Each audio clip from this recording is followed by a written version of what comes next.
Let me express my thanks to you, Bob, for such a kind and generous introduction.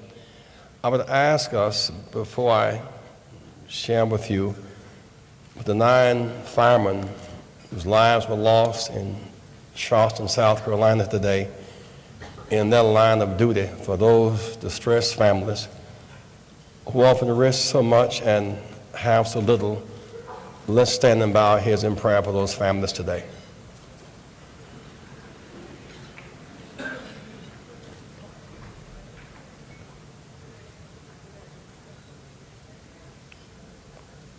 For the victims of human tragedy, we pray today across lines that divide, across walls.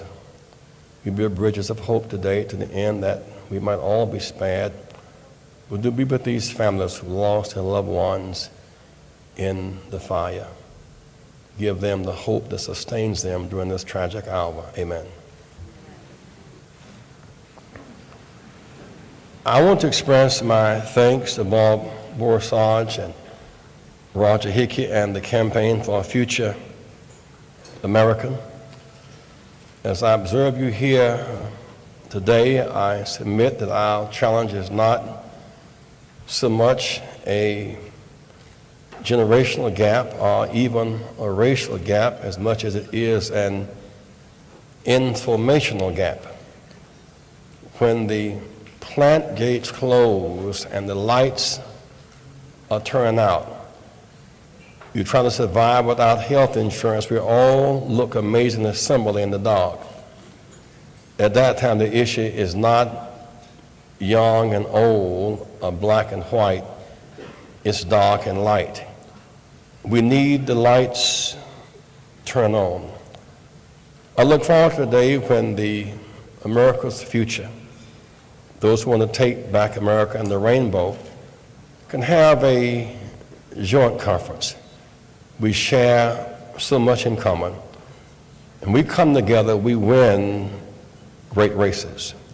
I want to thank the real organizers of this event, the people who brought us together today, George Bush and his Bush League team.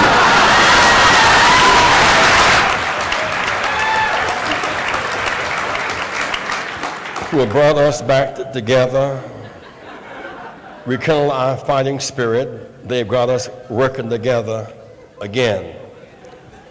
We deserve a better president with a broad vision of what makes America great and our promises as Americans and our real needs. Breaking news today, Mayor Bloomberg came unto himself, seeking to lead his city with a broader view of humanity, gun control and women's rights and environmental security. And today, Mayor Bloomberg has left the Republican Party. For that, he deserves congratulations.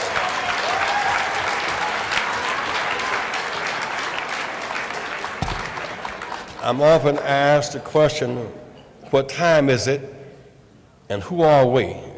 In summation, I often say, Bush spied and Cheney lied. Too many have died. It's time for them to be tried. It's impeachment time.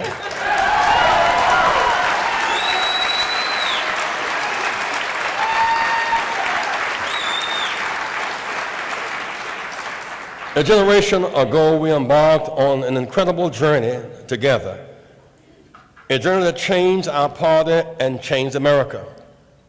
In 1984, we launched a Rainbow Challenge to open up the Democratic Party to the dispossessed and the disrespected, to pour new wine into old wineskins, to add millions of young and minority voters to the party rolls, voters who would move our country in a progressive direction while helping us to win elections. We won 5 primaries and caucuses in '84. We put South Africa's apartheid on the table. We registered 2 million new voters. In 1986, those new voters gave us a new Senate. Our voting expanded the tent. Then in '88, we doubled our vote. We're pulling in 7 million plus voters, more than we won in '84 by twice. We won 13 primaries and caucuses. registered 1 million more new voters, we kept hope alive. For the first time since the assassinations of Dr. King and Robert Kennedy, within 2 months of each other, in the spring of '68, we built the Rainbow Coalition, a campaign of African Americans and Latinos and whites, gays and straights, feminists, peace advocates, environmentalists, and labor. We sent more than 1,200 delegates to Atlanta that year, the most diverse delegation ever, and the one that looked the most like America. After successes in Super Tuesday, we left Michigan leading the pack. Competitors were dropping out. The old guard was panicking. We moved into New York in the lead in the three-way race with Dukakis and Gore. We would have won, perhaps, gone on to win the nomination, but Gore was encouraged to drop out. In reaction to the rainbow, people were having fits. The DOC was spreading fear and an anti-urban, anti-labor message. We were simply expanding the tent to make room for the future margins of victory for new voters. 23 years after Selma, we carried Alabama and South Carolina and Virginia. 21 years after riots in Detroit, we carried Michigan. 24 years after Freedom Summer, we carried Mississippi. America got better, not bitter, because we stood up. Standing up matters.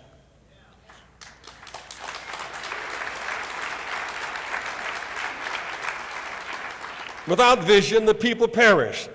Without the King's vision and RFK's vision still burn in our hearts, their dreams became our platform. Today, abandoned urban policy has created a protracted state of emergency with an alarming level of suffering, high death rates, and gun violence. The media and both parties are becoming increasingly desensitized to Katrina. The face of Katrina continues to haunt us, from perishing on rooftops, crying out for help. 250,000 people in exile scattered around the nation. They were failed in rescue, relocation, and now reconstruction. The resources are held up and exhausted. We must put a renewed focus on that crisis. There's no plan for them to return home. Gonzalez refused to uphold the promise of the Voting Rights Act in '65. So you could vote from Detroit. You could vote from Detroit and New York to Baghdad, but not Atlanta and Houston to New Orleans. That's wrong. We need a new Attorney General. We need to supplant this administration with justice on the agenda. But Katrina really is a metaphor for abandoned urban America. Across America, schools are decaying, medical services are diminishing, and hospitals are closing. Neglect led to desperation and carnage. It is a moral disgrace. Today there is a shameful national rhythm. Jobs and capital out, guns and drugs in. Taxes up, services down. Our schools are funded by property taxes under state control. The disparities are unequal and yet legal. The NRA policies, protected by the Congress, allow the insurgents to expand the gun flow. 30,000 die of gun violence each year, 120,000 injured each year. We've lost 33 children in Chicago this year in high school. Semi-automatic weapons are made illegal again. You can get an unlimited number of guns. Cities don't sell them, but suburban gun shows that we must stop the flow of guns and make America safe and secure for everybody. We need federal gun legislation. We need to end the war in Iraq, revive the war in poverty at home, invest in infrastructure, roads and levees, bridges and railroads, and schools to put America back to work. In the 1980s, many Democrats were scared of Reagan, fearful of his popularity. We needed bold leadership. More than that, we needed a new direction, as we do today. Bold reconstruction. Bold, a warm poverty, bold a new direction. So the Jackson campaign in 84 and 88 are worth analyzing together. We changed the party. We had coattails. We won Virginia in 88, Doug Wallace governor in 89. Dickens, New York, 89, we won New York in 88. We helped elect a rainbow chair of the Democratic Party, Ron Brown. And all together, we ended the Reagan era in 92. And guess what? Bill Clinton was elected president twice. In both instances, Bush and Dole got more white votes than Clinton. But Clinton got more white and rainbow, and he won in 92 and 96. And now we've not been stolen with the one 2000, 2004. We must, in fact, end the carnage at the polls. I challenge us to build a coalition across lines of our fear of race and gender and religion. I talked 20 years ago about my grandmother making a quilt. Often we could not buy one piece of uncut cloth called a blanket. And she would take pieces of old cloth, shirt and dress and coat and odd colors and odd patches. On the bed, apart, they were just rags, different colors and textures. She would take a strong string and turn patches into a quilt, a thing of beauty and art. Blacks, you're right about drugs flowing and unequal schools and the prison industrial complex. We're right about those issues, but our patch isn't big enough. We need coalition. White progressives, you're right about the war in Iraq and no spying. You're right, but your patch is not big enough. Latinos, you're right about no walls on the border. You're right that no human being is an alien, but your patch is not big enough. Women, you're right about child care and family leave and equal pay and health care. You're right, but your patch is not big enough. Environmentalists, you're right. We're burning up the ice caps and killing polar bears. You're right, but your patch ain't big enough. Labor, you're right about card check and the need for fair trade policies and jobs coming to America. You're right. We need a quilt. We must come together to win, not just protest, but to win. We must come together to win the big race. We must find a way to build a quilt. We must, in fact, find common ground to win the big campaign.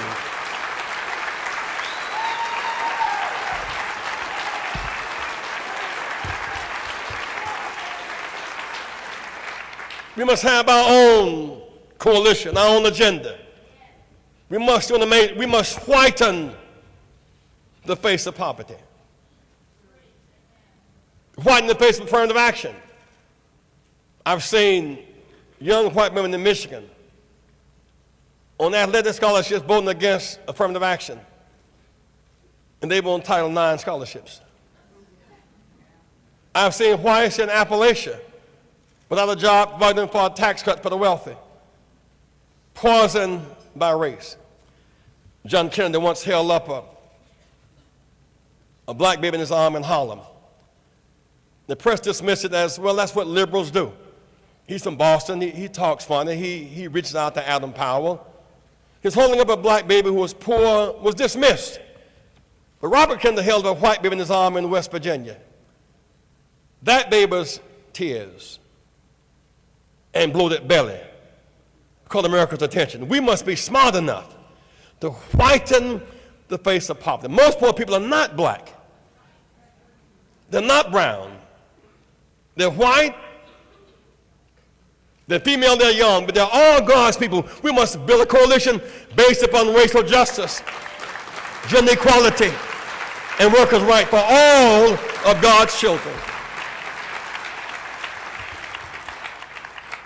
I hear today anecdotes about the racial crisis, the heart of America's dilemma.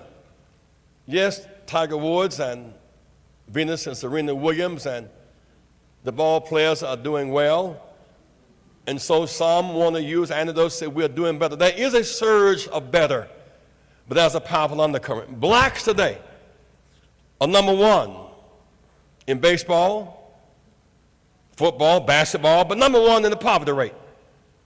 Number one in the rate of incarceration. Number one in the rate of homicide victims.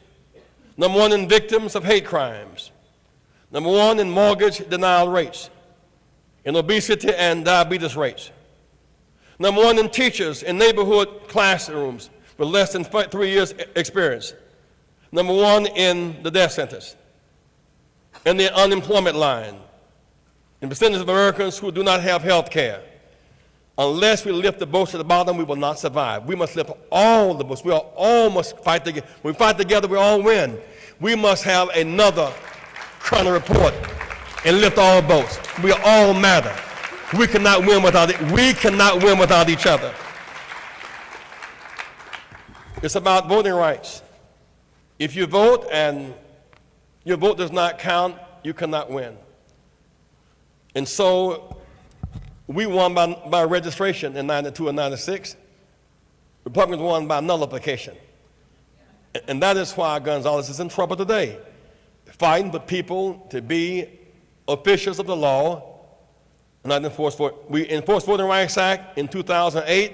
Republicans are out of business. We must, in fact, enforce the Voting Rights Act. Ohio, Florida, we must enforce the Voting Rights Act. I urge you today, as we fight this fight, together we can win. Don't let them break your spirit. We can win this fight. We can register and mobilize. We can win this fight. What our interest, Bob, in fighting this fight today? I spoke at a university for commencement a month ago in Virginia. 900 graduates. Average debt per graduate is $60,000. Guaranteed debt without guaranteed jobs. We, in fact, must invest in lowering the rate to go to college and increase opportunity for all Americans.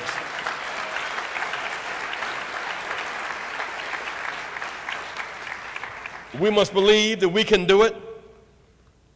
When we marched on the dust roads of Alabama and Mississippi in the South, we had no budget, we had no internet, but we fought back.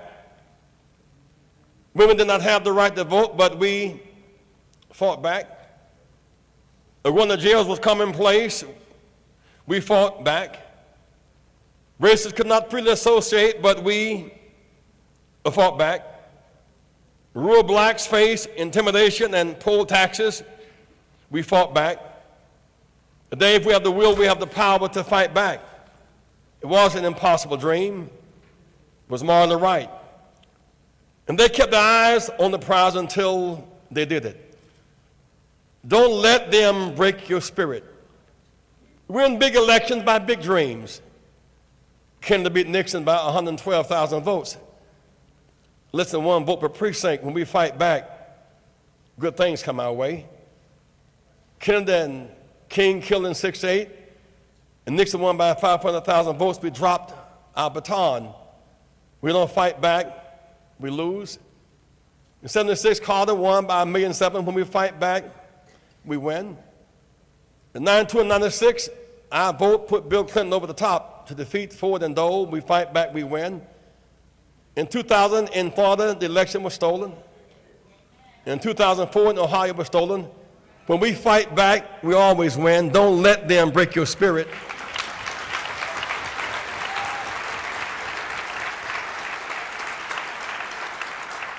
Today we have the power to move from racial battleground to economic common ground to moral higher ground.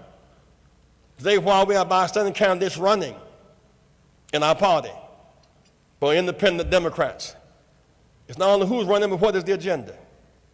Who has a plan to address urban America? The controversial fights of stopping the gun flow. Who will take on the NRA? You cannot fight insurgents in Iraq and have semi-automatic weapons in American streets. Who will take on the NRA?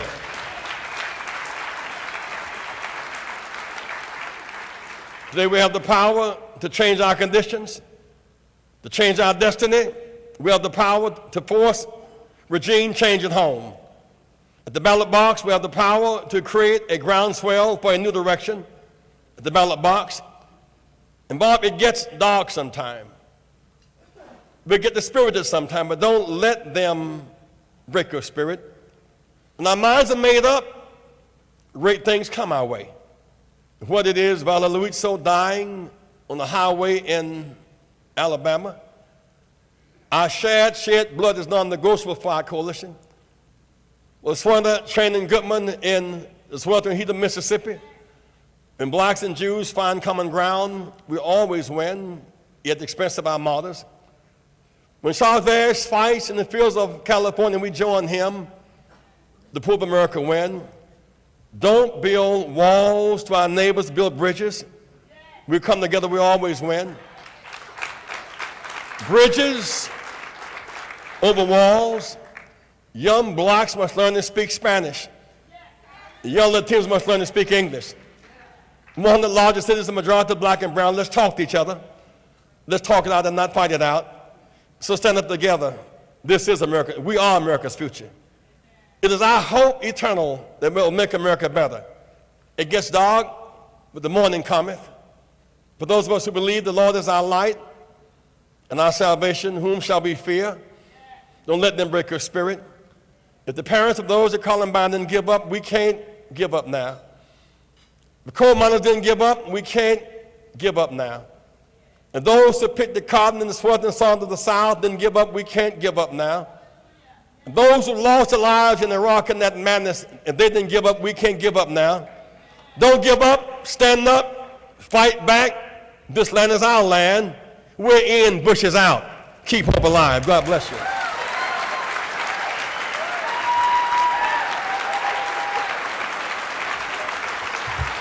We're in. Bush is out. We're in. Bush is out. Repeat, Bush spied. Cheney lied. Bush spied. Cheney lied. Leave the bushes. Leave the bushes. God bless you.